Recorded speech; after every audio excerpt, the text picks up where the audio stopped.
Well, welcome to Round the Table with Christian Concern. And we are talking today about home education. Is it a safeguard against tyranny? And delighted to be joined today by Steve Beegoo, our Head of Education at Christian Concern. Welcome, Steve. And it's great to be with you, Tim. And also by Janine Bell, who is a home educator herself. Welcome, Janine. Thank you for joining us, and also is coordinator of Classical Conversations in the UK. Janine, why don't you tell us a bit more about yourself and how you got into this? Hello, thank you for having me. It's a joy and a privilege to be here. So I'm married to Jonathan, and we have 4 children, and our 2 eldest boys were at school. I thought home educators were mad, probably illegal too. But I was wrong on both counts. Then because the Lord made me one, so I've had to change my tune. Funny how life goes. So I was trained as a lawyer, and then got married and had children. One of the reasons I was a lawyer actually was because I didn't want to be a teacher. So again, funny how the Lord works. So I don't really see myself as a teacher, actually. I'm more of a facilitator. But so now, by God's grace, we found this wonderful life. I describe it really, I feel a bit like Lucy who went through the wardrobe. I was only going to play hide and seek, which actually I thought was perfect fun. But I discovered Narnia. And I think if you speak to anybody who's a member of a Classical Conversations community in the UK, they'd probably say the same thing. So what is Classical Conversations? It's quite a hard thing to describe because mostly when we're talking about a thing, you have a comparison for it. And there isn't a great comparison for Classical Conversations because it's not a school. We're talking about education. And I don't like to compare it to a school because it's not a school, but it has some similarities to a school. So I'll have a go, and one day this will be a clear thing to explain. But at the moment, it's quite a hard thing to explain. So if I give that as an introduction, if you're struggling, but maybe we'll just ask questions, but I'll try.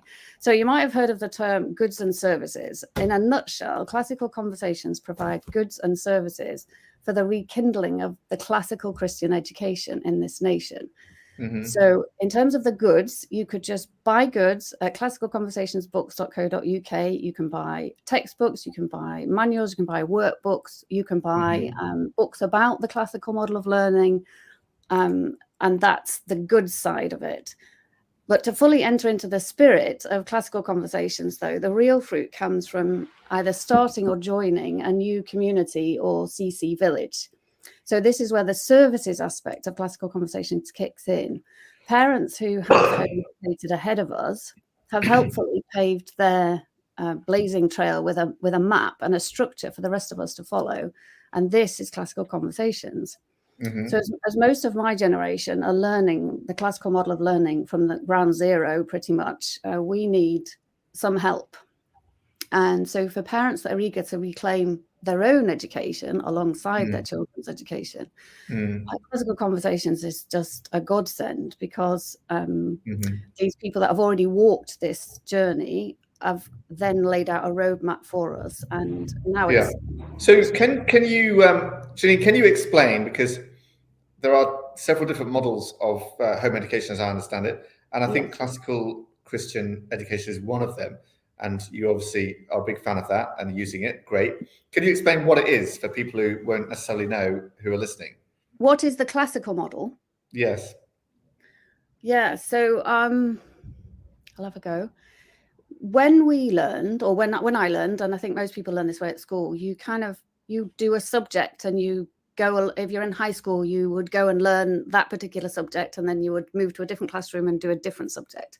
Yeah. With classical learning, you're always thinking about the tools of learning rather than the content. So you need content. So the content in lots of ways remains the same, but the way you go about learning it is different. So this Classical Conversations, for example, or the classical model I should just talk about, because it is the same whichever way you do it. If you or I are going to learn something new, let's pick something, knitting. I don't knit. I don't know if anyone knits, but you have to learn the tools of the trade. So you have to okay, knitting needle, wool, and then there's probably different kinds of wool, and you have to learn all the different names. Yeah. So everything that God has made under the sun has a name, and until you can name the parts of a thing, you can't really have dominion over it. And that's biblical, right? That's what happened back at the beginning. Yeah, that's true. So the classical model of learning starts there with everything and always. So no matter what age you are, and no matter how much of an expert you might be in law, if you're going to do knitting for the first time, you're a beginner, and you begin at the beginning with names. So it's very equipping, because you're essentially learning a set of skills for how to learn a thing. And once you've got a bunch of names in a thing, what happens is, the way God's made us is our brain just naturally starts to join the dots. So each name would just be like an individual dot, but the brain makes those connections, and that takes you to the second stage of learning. So that first stage of naming is the grammar stage. The next stage of joining the dots, if you like, is the dialectic stage. And then the idea is that you can ultimately bear fruit in wisdom, which is the rhetorical stage, the final stage of learning. And the idea is as well that apparently, actually, we had an academic on our team last year. She's had to go back to America, but from Oxford University. I don't know her full title, but she alerted us to the fact that actually there's a crisis in the academic world at the moment, because there's no integration between subjects. So you can have an expert in one field and an expert in another field with conflicting expertise. So they can't both be right. And if you were to learn using the classical model of learning, I don't think that will be possible. Right. Okay. No, that sounds great. It's a great summary. So there's a lot more we could talk about on that. And if you're watching or listening live, do send in your questions on Facebook and YouTube in the comments. We can see them. And if you've got any questions about home education, let's discuss those. But Steve, I want to go to you, Steve. So you might want to explain a bit of your background, but the question for you is it true that more and more people are going for home education? And if so, why is that? Yeah, sure, Tim. So I'm I've been a teacher pretty much all of my life, ever since I left university, and I've been training up my own children, trying to disciple them, but also being a head teacher of a Christian school in Witney in Oxfordshire, and very much have thought through those kinds of issues that Janine's been raising about how the education system that we have often reduces everything into its own separate subjects.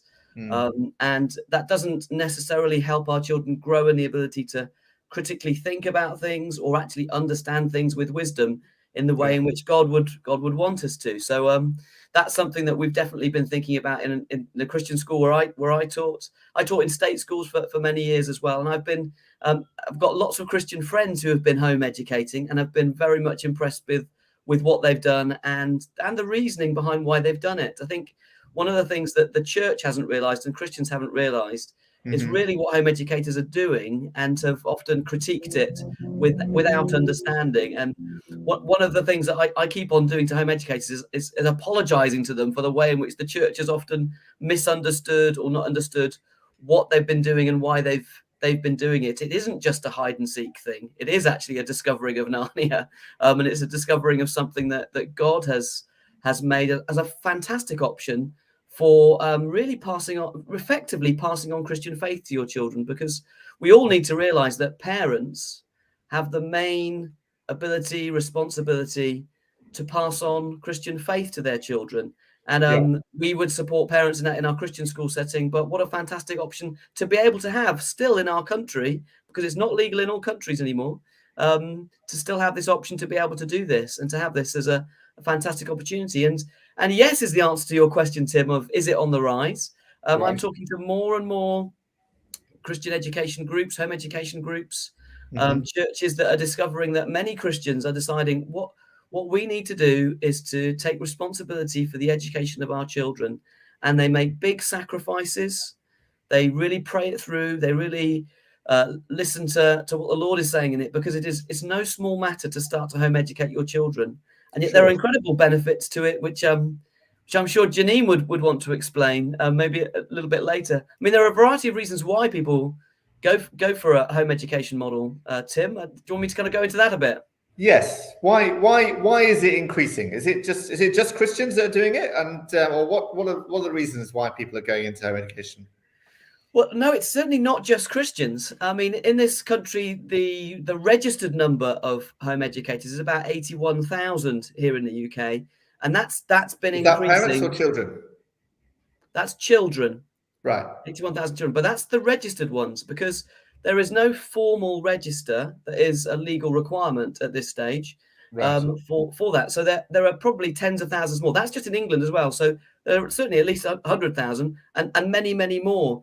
Indeed, in July last year, the BBC put an article out which said that there was a 75% rise in the months from September 2020 to April 2021, 75% rise in those who were choosing to home educate. Now, of course, there's a whole bunch of reasons for that.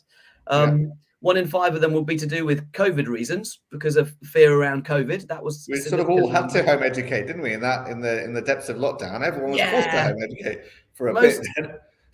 Most people in home education will say that's not home education. Okay, right. That's fair enough.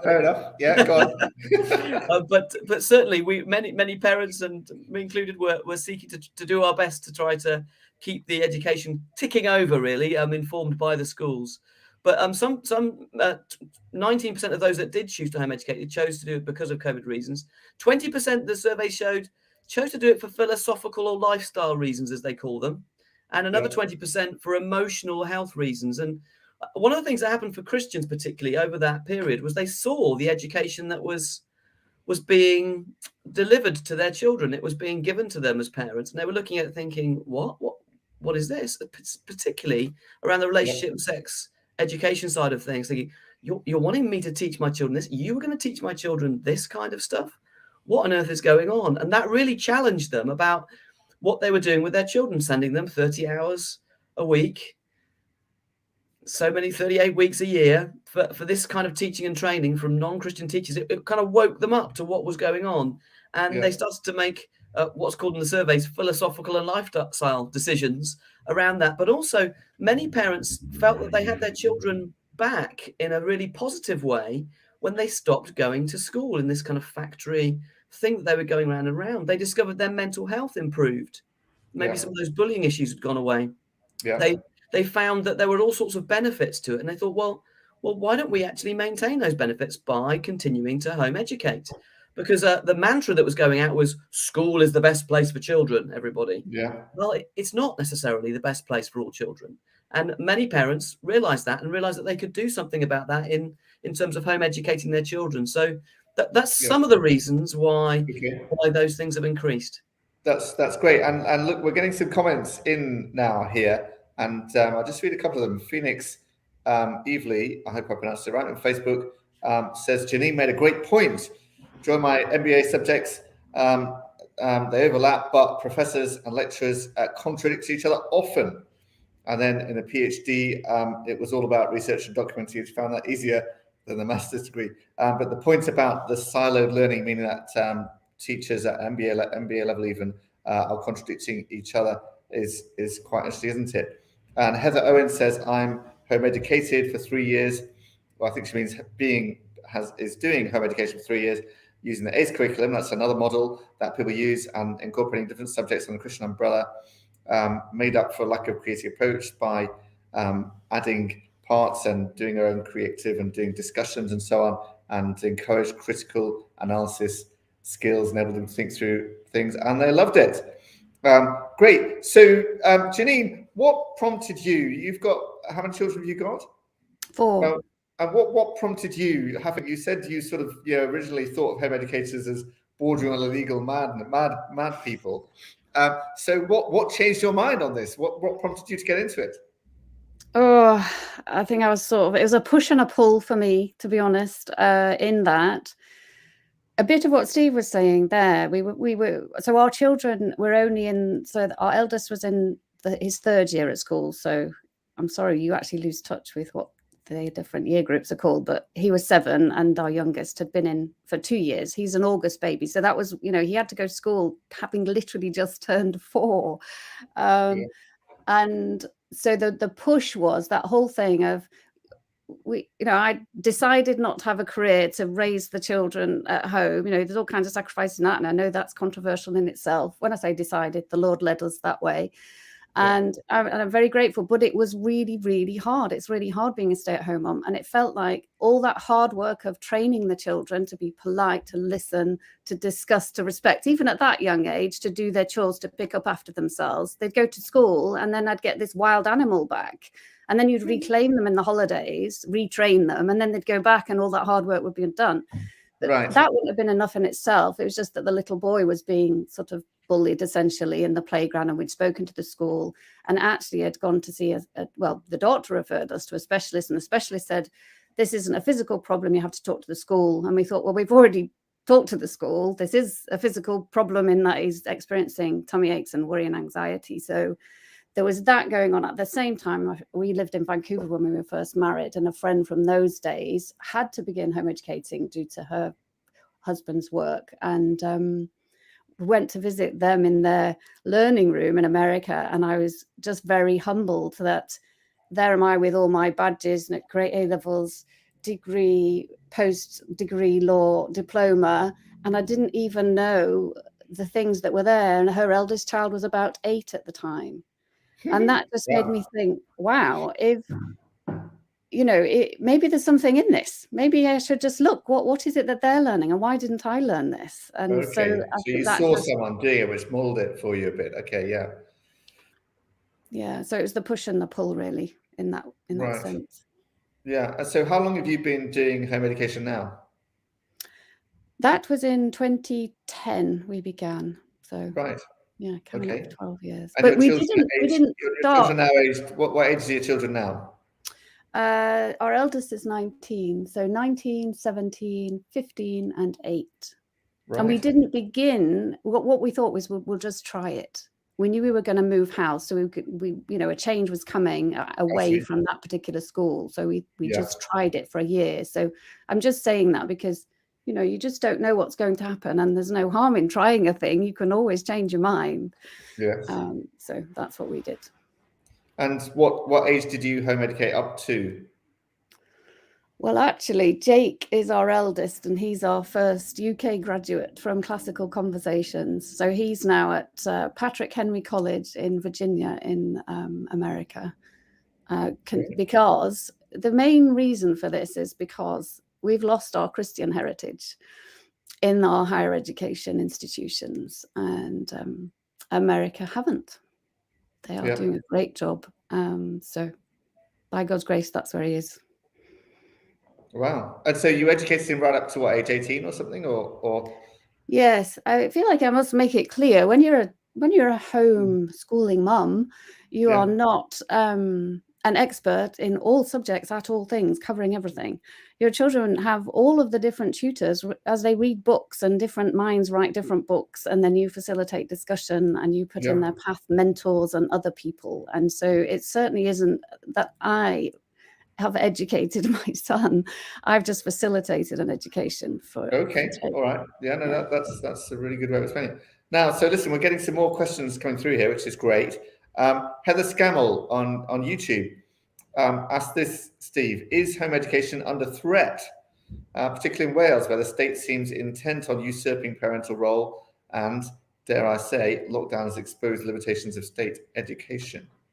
Steve.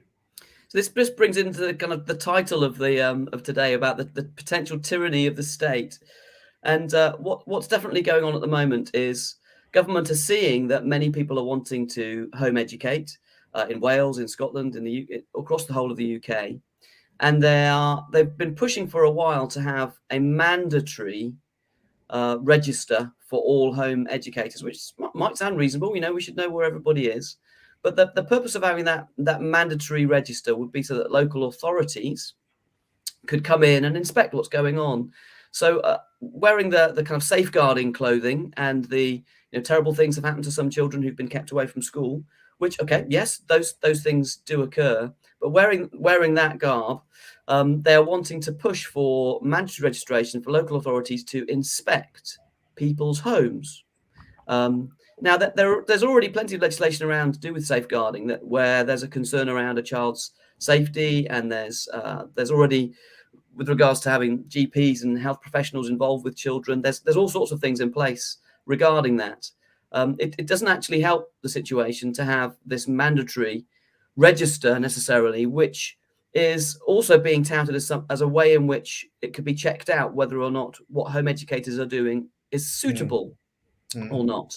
Now, many of those who've joined any of our Christian Concern live streams or been reading our emails, please do sign up for the emails that we send out, will have been picking up very much so on the LGBT agenda, the inclusivity agenda, those kinds of things. And for government officials, local authority officials, to be going into home educators' homes to be sussing out whether or not what they're doing is suitable or not, because they're on this register, starts to sniff of that kind of government tyranny of which some of us are quite concerned about could happen. So in Wales and in Scotland at the moment, there are some very progressive, and I put the word progressive in inverted commas, agendas within government that are moving things very quickly in the direction of suspicion of parents rather than a trust of parents, that parents might be the best people to look after and educate their children, and in favor of saying, well, the state is really the person who should be trusted to know what is best for all children, and the state should be the people that monitor it, not just kind of picking up the people that might fall through the system because of strange and unusual circumstances, but no, for all parents, the state should be the people who are intervening, making sure they're being trained for what's called in the inspection terminology modern British life, and making sure, just kind of sniffing out whether the parents' views and values are in line with fundamental British values. So, Steve, if I play devil's advocate here a little bit, because people will be wanting to ask this question, so shouldn't the state be checking that children are actually being taught how to read and write and have a basic level of education to some degree, and they're not just playing on Xbox all day long or something like that? Shouldn't the state make sure for the sake of the children? So again, this surrounds really the argument of how much do we want the state to do for us? People often talk about having a nanny state. Once the state gets involved in what's going on in your private conversations at home, I would say that's overreach of the state. And yes, of course, there's a responsibility that the state has, but it should not be a responsibility which is put in the place of God or put in the place of the authorities that God has put in place. So God has created family, God has created the church, there are other authority structures which God has put in place, which the state should not take over. And the concerns around this from an ideological perspective would be that the state are seeking to regulate even the kinds of conversations potentially that people are having. If you look at the so-called conversion therapy ban proposals that are there, sorry to take it slightly off to a different track, but this kind of exemplifies it, to criminalize people who are talking to children about saying, do you know what, you're a male and it's fantastic you're a male, it's good you're not a female, stay a male, to potentially criminalize that kind of conversation, and certainly any prayer around that kind of thing by government legislation. The state is starting to encroach upon private conversations, things that parents would want to be able to have naturally conversations with their children, which impinges on the education of the children, because it's the parent's responsibility, really, and under law still, it's the parent's responsibility to make sure that their child is educated. Of course, systems within the state can help protect vulnerable individuals, but what is being proposed is going many steps further than that. Okay, now we've got a lot of questions coming through, which is great. Hayley Louise Hayward. Hi, Hayley. On Facebook, she says, what about people who aren't educated to a level they feel they can pass on enough through academic knowledge? I think that's a question for you, Janine, although you are very highly academically trained. So what do you say to somebody who isn't as highly academically trained or qualified as you? I say, Hayley, if you're a parent, you are qualified.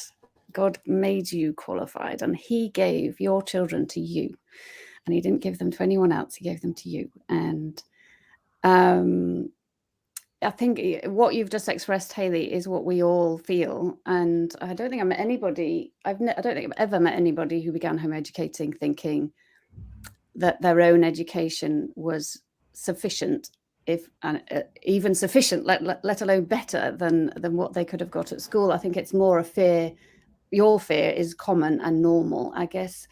And it's a funny thing because I think about it often, this whole thing. And I think what's happened, Hayley, is that because we all went to school, we all are kind of just our default is school knows everything. School knows everything. And I went to school. And so if I don't put my children in school, they're not going to know everything, without kind of just taking a step back, because it's hard to take a step back when culture's taking us in one direction. But if you take a step back and you think, okay, so I went to school, but I don't feel equipped to teach my children. Is that the kind of education system that's, speaks success to me? Or is there something wrong with that? If I went to school myself, how come I'm not equipped to educate my own child? And there's that you've got to take into consideration, that you probably could be a teacher. You probably could. I have so many teachers in both sides of our family. So please hear me right, that I think teachers do an amazing job, a very difficult job. And the point is that lots of people could become a teacher if they took the time to train. And it would take, I don't know, for me, I understood that I could become a teacher in a year, having done some qualification, but I think you could do it in 3 years, maybe. So then you could teach a class of 30. Well, I guess that was part of my reasoning was, well, if I could teach a class of 30 with a bit of training, I could probably learn alongside my children if the oldest is 7 and I work hard. And so I would say to people that feel they aren't educated enough, maybe question why you feel like that. And do you want to pass on that feeling to your children? And I'll just say as well, Janine, that what you do is, in Classical Conversations, as many of the kind of home education groups do, is you support each other, don't you? There's a huge amount of support. And what you were saying about being a facilitator to help provide some other mentoring and things, that's also a part of it. You don't have to be absolutely everything yourself, do you, Janine?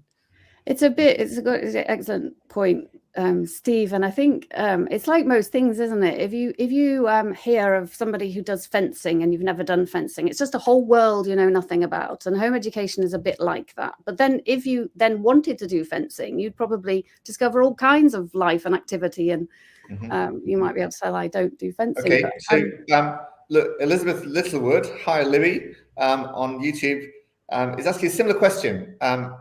Education level, does it influence your ability? Is it advantageous to do an MA or a BA? I think you're going to say none of those really matter, is that? I think, Janine. How does your education level influence your ability to home educate? Well, sorry, I'm sort of laughing because I'm just trying to work out what I think. Is it advantageous to do an MA or a BA? Sorry, is this question asking whether you need some sort of education? Yes. Or whether is it advantageous? Are you going to be a better educator if you've got more qualifications? Yeah, I think you're going to be a better educator of your child if you are willing to sacrifice. I mean, that Jesus is our example, right? And that's what love is, and it's really hard. I'm not going to lie. Right.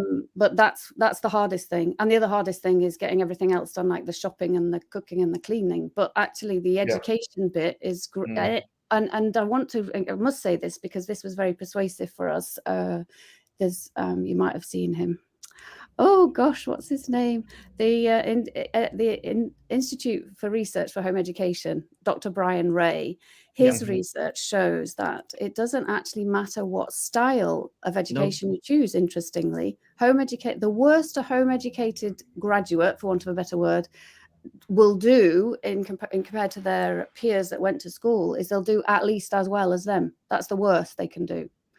So I think that's very encouraging because it doesn't matter what your style or your qualifications are as a parent. You love your child and you will, and if you love the Lord, you'll be pursuing both together, which is the best. What about Chris Joyce on YouTube asked this: home education currently seems like an all or nothing scenario. What about a hybrid system where we have part-time school and part-time homeschooling, which is perhaps what we had in lockdown?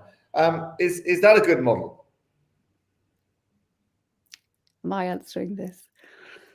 I'm an all or nothing person, so I find it very hard to consider. However, I'm a very flexible person. But you've just admitted it's hard. You just admitted it's very hard. So could a hybrid thing work better for more people? Okay, so the Bible says a student will be like his teacher. Yeah. And I think schools are not good. So Steve mentioned earlier that schools are built on a factory system. I don't think that there's really, I haven't come across a school yet that embraces change in terms of education.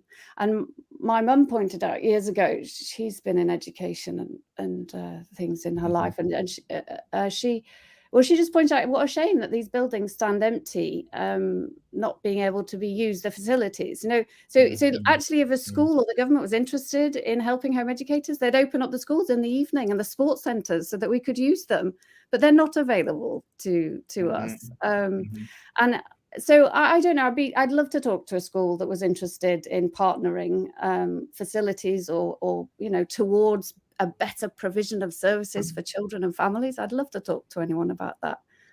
Let me know if you have success. Yeah.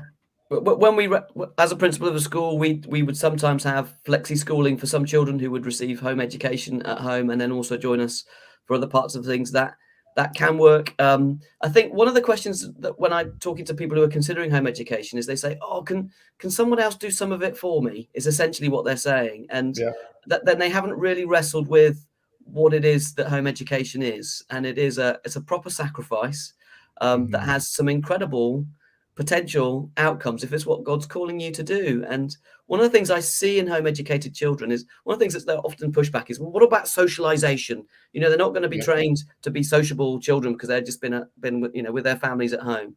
But then you do have to push back with the what is it really a normal situation to be with 30 other children of all the same within 12 months of age of each other, 30 hours a week? Is that kind of normally what then happens later on in life? And when you look at the children who've come from home educated families, as I have done, and again, I've got many friends, they're not necessarily the ones in a church context when there's lots of adults and different ages around. They're not the ones who are sat there on their little phones, kind of isolated from the rest of everybody else. They're the ones who are actually talking to the adults. They're the ones who are actually talking to the younger children. They're the ones who have been brilliantly socialized.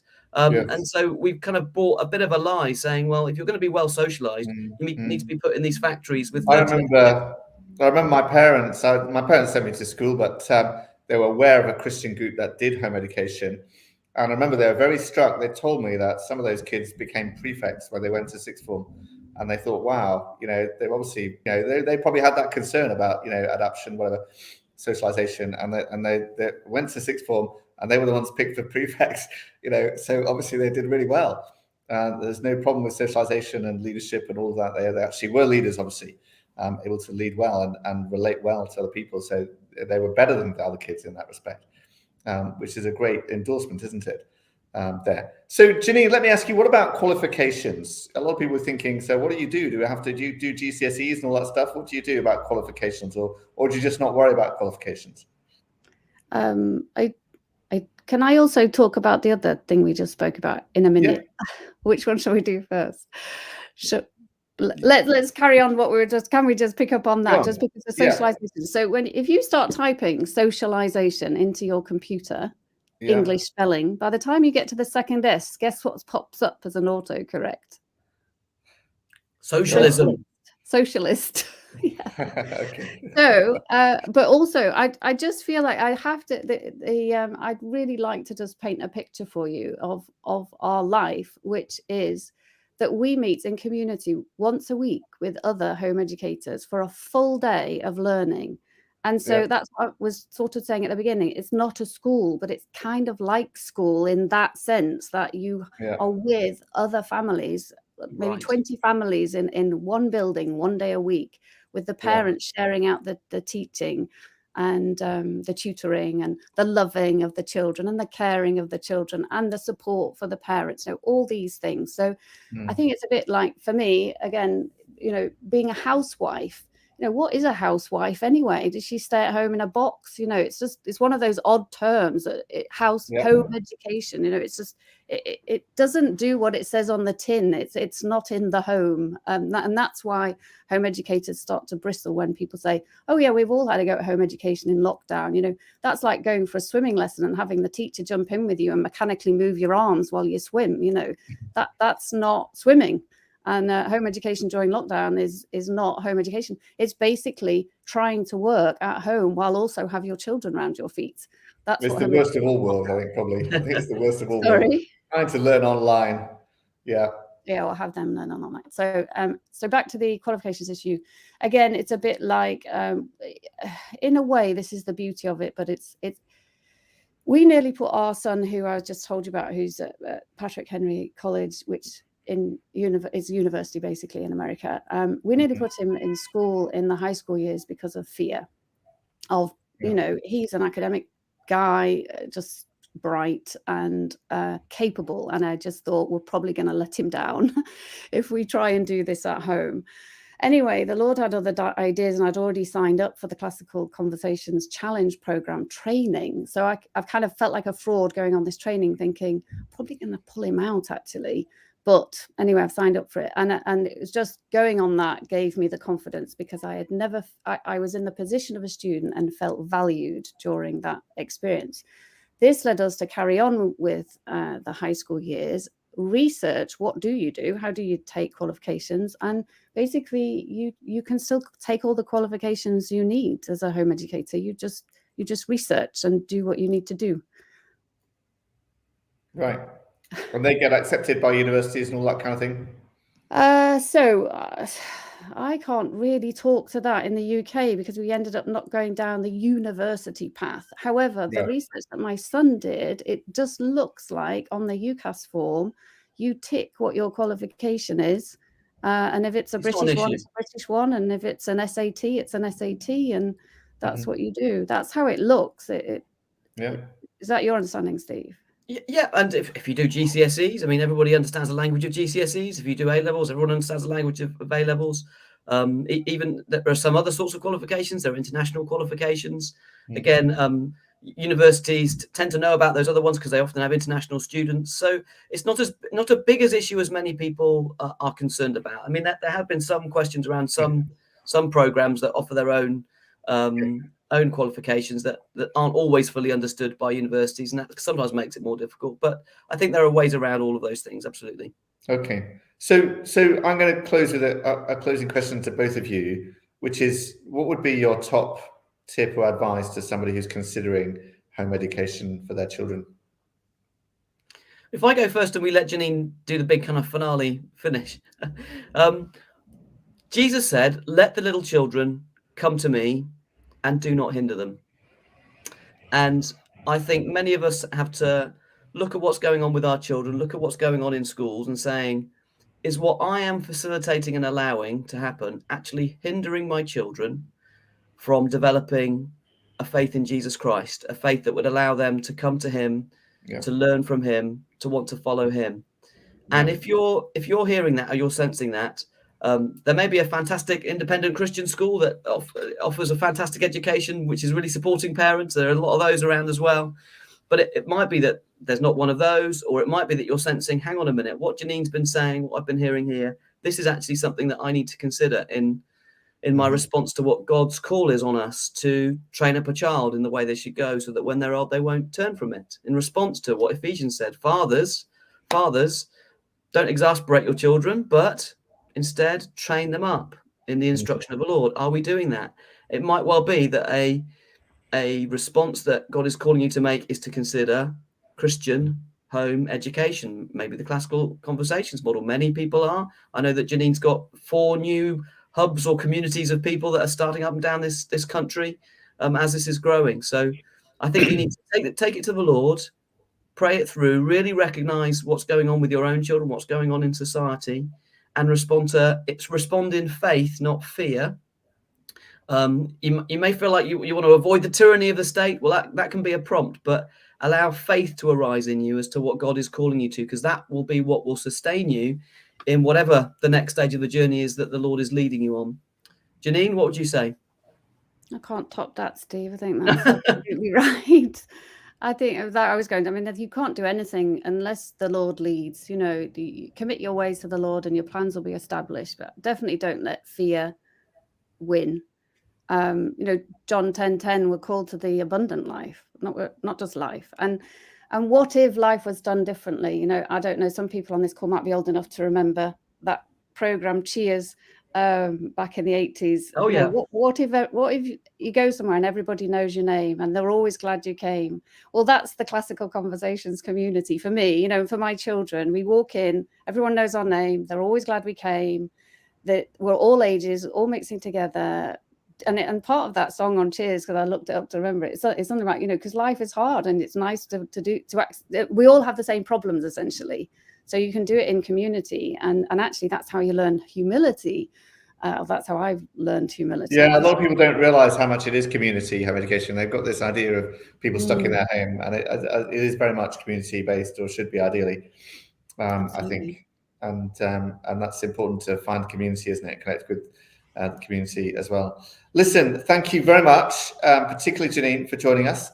Really appreciate that, and I'm sure we've got a lot to learn from you about this classical. What's the website again? Just tell me again what the website is. Classicalconversations.co.uk. You'll find everything you need, hopefully, via links. Thank you. Yeah. Should we sing the Cheers theme tune as we go out, Tim? Is that the way to end this? No, well, I'll leave that to you, but I won't be joining you. Listen, thanks for watching. Thanks for joining us, and I hope you found that really interesting, and we'll see you again next week. Thank you. Sometimes you want to go where everybody knows your name. Come on, Janine. I've got a terrible And sing. they're always glad you came. Come on, you started this. Something is all the same. You want to go where everybody knows your name. Very good, Steve.